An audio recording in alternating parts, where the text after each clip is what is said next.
બહેનોની જ્યારે હાજરી છે ત્યારે હું આપની પાસે એટલું કહું છું કે તમે નજર નીચી રાખીને જીવશો ને તો તમારો બાપ ને તમારો ભાઈ છે ને નજર ઊંચી કરીને જગતના ચોકની માલિકો જીવી શકશે. તમે નજર નીચે રાખીને જીવશો ને તો જ તમારો ભાઈ ને તમારો બાપ નજર ઊંચી કરીને જીવશે. એનો મતલબ એ નથી કે નજર નીચી રાખીને જીવવું એટલે આમ આખું કે મોઢું નીચું રાખીને જીવવું એવું નહીં.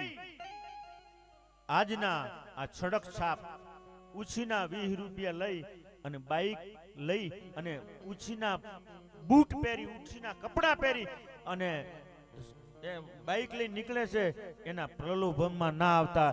કારણ કે દુપટ્ટાની કિંમત માત્ર ને માત્ર 20 રૂપિયા છે કે 50 રૂપિયા છે કે 100 રૂપિયા છે.